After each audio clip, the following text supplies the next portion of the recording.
Hola alumnos, continuamos con el módulo 3 de la materia correspondiente a Derecho Societario en su tema Modificaciones estatutarias, participaciones sociales, nulidades.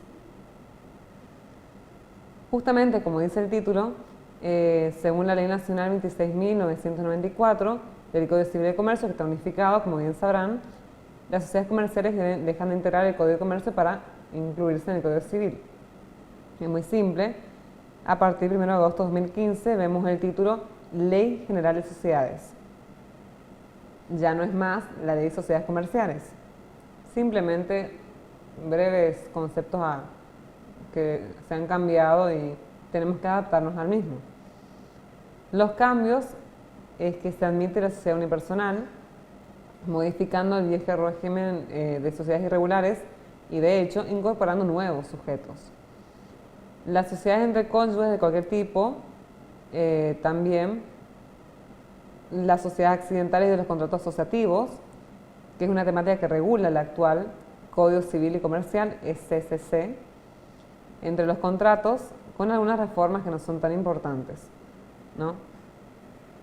Además también se encuentra en la sociedad unipersonal de una sola persona, como bien dice la palabra, y se la puede constituir como una sociedad anónima a una sola persona humana, que esto es importante. Sociedad anónima es ahora lo que antes era persona física, donde limita su responsabilidad en las actividades económicas que realiza sin afectar el resto del patrimonio. El capital social deberá ser integrado en el acto constitutivo, tanto como hasta ahora se podían hacer bienes en especie como dinero en efectivo y demás. Se contiene la expresión sociedad anónima unipersonal.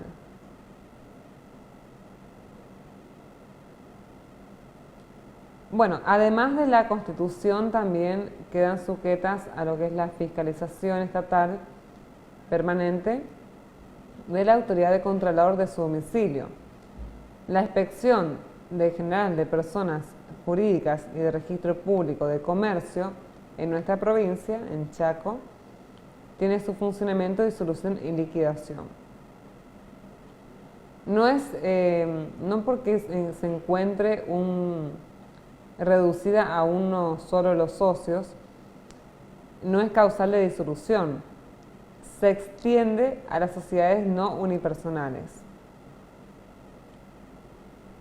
Se puede potenciar el riesgo de la presencia de vínculos especiales con otras sociedades, por ejemplo, transferencia de dinero recíprocas o no, de sociedades cuya titularidad accionaria puede corresponder, por ejemplo, total o parcialmente a un cónyuge o a un tercero. Y todas estas, todas estas cuestiones del artículo 54 es un conjunto económico que implicaría sanciones resarcitorias en cuanto al daño producido. Es decir, en esos vínculos de las sociedades podemos ver transferencia de dinero recíprocas o no, o bien que la titularidad accionaria corresponde total o parcialmente al otro cónyuge o a un tercero, como un ejemplo nada más. ¿Qué significan esos ejemplos? Los ejemplos significan en cuanto a los vínculos que podemos tener con otras sociedades. Y allí es cuando los podemos destacar a estos mismos. Por ello es la transferencia, por ello es las acciones que corresponden total o no a un cónyuge en tercero. Las participaciones sociales, las vinculaciones también entre sociedades y empresas en la concentración y la coordinación que pueden existir. Vemos que tenemos vinculaciones societarias, concentración empresarial y agrupamiento de empresas. Hay diferentes técnicas. Las societarias, donde se agrupan bajo una forma societaria, las contractuales, donde celebran contrato para tener como finalidad hacer uno o varios negocios, o las técnicas societarias, donde la forma de agrupamiento se realizan entre dos o más sociedades y se las vinculan en una forma societaria, es decir, cualquiera de las que ya conocemos, las participaciones de una de ellas dentro de la otra, o bien constituyendo una nueva sociedad entre ellas. Es un poco complicado entenderlo así aisladamente, pero el concepto es muy claro. Es decir, una sociedad participa de una que ya se encuentra constituida o se constituye otra. Las vinculantes se considera que en dos sociedades están vinculadas cuando una de ellas participa en más del 10% del capital de la otra. Es muy sencillo para comprender estos puntos. Las sociedades vinculadas. Una participa más del 10% de la otra participa más del 25% de la otra, se lo comunica en asamblea y demás. Es decir, es una formalidad. Las controladas y las controlantes son muy importantes porque la controlante tiene cuotas de acciones que son importantes para poder llevar a cabo una sociedad, lo cual la controlada se encuentra controlada, por supuesto, de esta controlante en cuanto a las cuotas de la misma. Ejerce una influencia dominante de esta sobre la controlada. Es por eso que el control se da en derecho y en hecho. La controlante tiene una participación suficiente para formar una voluntad de las reuniones o asambleas de la controlada, y de hecho, en control de hecho, la sociedad controlante tiene una influencia dominante en cuanto a las acciones y a las cuotas o partes de interés. Es decir, en derecho son las asambleas, reuniones, en hecho son las cuotas o acciones que se tienen presentes, como también los vínculos que se dan entre las sociedades. El abuso de la posición dominante es una responsabilidad a tener en cuenta. Cuando es un daño por dolo o por culpa, la controlante se vale de una posición dominante que genera un perjuicio a la sociedad. Se actúa de mala fe para perjudicar a la sociedad controlada, para beneficiarse a expensas de ellas, o por una negligencia, por ejemplo. La sociedad controlada podrá accionar con la controlante para que ésta la indemnice por los daños y perjuicios ocasionados. La utilización de los fondos o bienes de la sociedad, la controlante los utiliza para llevar a cabo un negocio propio o de un tercero. La controlante deberá llevar a la sociedad controlada todas las ganancias obtenidas por la utilización indebida de los fondos o bienes societarios. Las ganancias perdidas corren por cuenta de la controlante.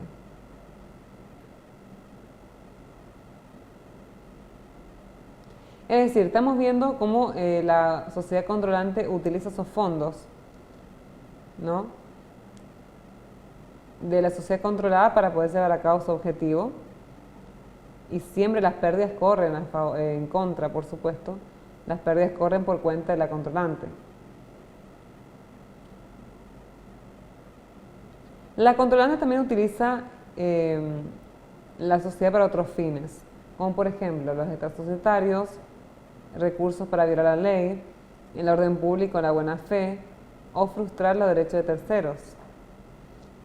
Las consecuencias de esta oponibilidad de la personalidad jurídica de la sociedad controlada se le imputa actos directamente a la controlante y responde por su daño y prejuicios. ¿Por qué? Porque justamente la controlante tiene que estar en conexión con la controlada, y por eso son los actos que serán imputados a la controlante. Es decir, la controlante tiene una responsabilidad por sobre la controlada. Es muy simple de comprender. La controlante, si bien controla a la controlada, por decir así, pero tiene responsabilidad por las consecuencias que realiza la misma. Esto deben entenderlo bien para poder diferenciar los conceptos. La pluralidad y personalidad a partir de la ley.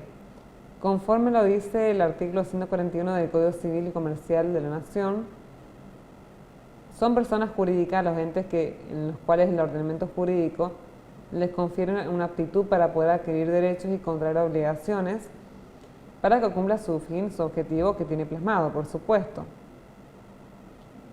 La personalidad jurídica les es reconocida a los entes humanos como aquella que es preexistente y plena, y las personas jurídicas tienen la aptitud para realizar el cumplimiento de su objeto y los fines de su creación. Además también la persona jurídica es distinta a los miembros y dispone que las personas jurídicas privadas son las siguientes, que ahí es importante saber: las sociedades, asociaciones civiles, las simples asociaciones, las fundaciones, iglesias, confesiones, comunidades o entidades religiosas, mutuales, cooperativas,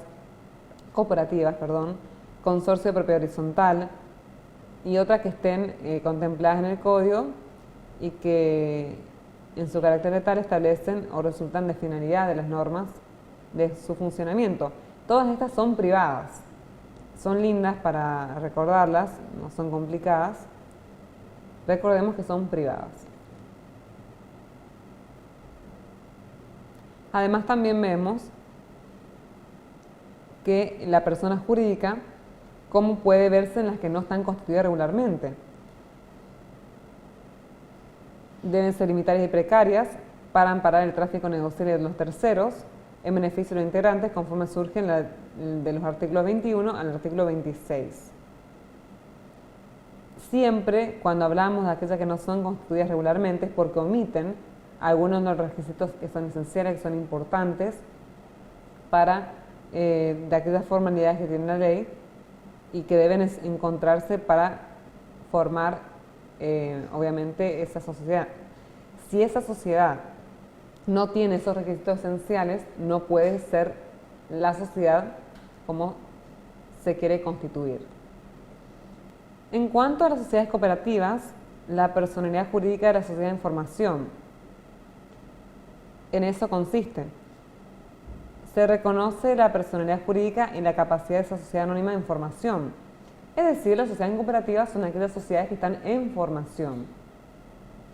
Entonces, como bien dice aquí, se pueden quedar obligadas por los actos relativos al objeto social y atribuirle su capacidad para realizar actos necesarios para su constitución y las relacionados con el objeto social. Es una situación que no se ha modificado. Repito, las sociedades cooperativas son aquellas sociedades en formación.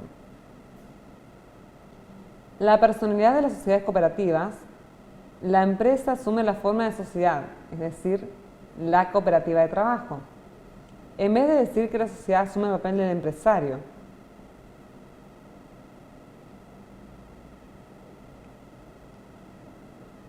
En este caso, los trabajadores son trabajadores dependientes de la sociedad.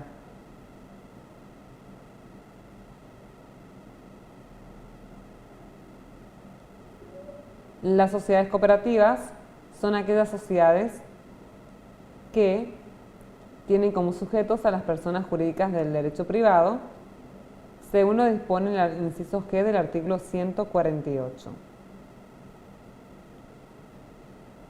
Es decir, son trabajadores dependientes de la sociedad, porque los trabajadores individualmente no están vinculados a la empresa.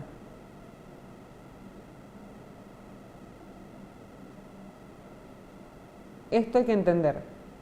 Los trabajadores individualmente no están vinculados a la empresa.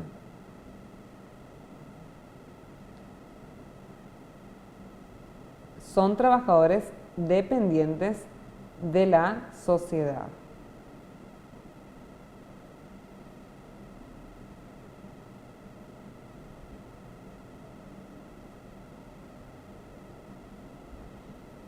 La sociedad accidental o en participación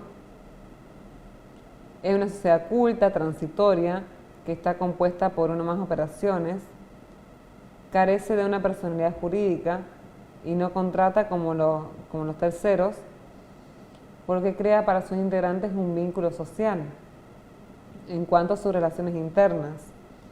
Es importante comprender el estudio de estos temas de una manera detallada, pero lo que yo quiero es que ustedes razonen, que puedan, muchas veces eso no puede suceder porque hay que saber las cuestiones como son, pero de todas maneras, en este caso podemos ver que, por ejemplo, el objeto se cumple con aportaciones parciales, pero a nombre personal del único socio que trasciende, o sea, es el gestor. Aquí también, en esta sociedad, vemos que carece de una denominación social. Estas sociedades no están sujetas a formalidades ni se inscriben en el registro de comercio, simplemente se acreditan las pruebas comunes y no es una sociedad de hecho, pues constituye un tipo social. Las sociedades de hechos no tienen formalidades, prácticamente no existen. O sociedades de hechos pueden ser, por ejemplo, aquellas que se forman en una familia, que no tienen formalidades, no es tan seria para constituirse, por ello no tiene un tipo social determinado. Esa es la gran diferencia con las demás. Acá, como vemos, en las accidentales o en participación hay un solo socio, es el gestor. Recordemos ello. La sociedad de objeto lícito con actividad lícita del artículo 19 se procederá a su disolución y liquidación a pedido de parte o de oficio, aplicándose las normas del artículo 18. Es decir, los socios de buena fe se excluyen según los párrafos tercero y cuarto. Lo importante es saber el contenido. Muchas veces los artículos son importantes también, pero que puedan comprender el por qué la sociedad de objeto ilícito se realiza con actividades ilícitas. Las sociedades con objeto prohibido son aquellas sociedades que el objeto es prohibido por el tipo social que ellos adoptaron en este caso. Tiene las mismas consecuencias que para las sociedades de objeto ilícito. La diferencia es que tienen derecho a su cuota liquidatoria sin necesidad de poder acreditar su buena fe. Es decir, las sociedades de objeto prohibido, depende del tipo, teniendo las mismas consecuencias que la de objeto ilícito. Las sociedades de objeto lícito, ¿no? En las de objeto ilícito vemos que no acreditamos la buena fe. Y allí está la diferencia, ¿no? De este modo damos por finalizada la clase del módulo 3, modificaciones estatutarias, participación sociales y nulidades de la materia de derecho societario.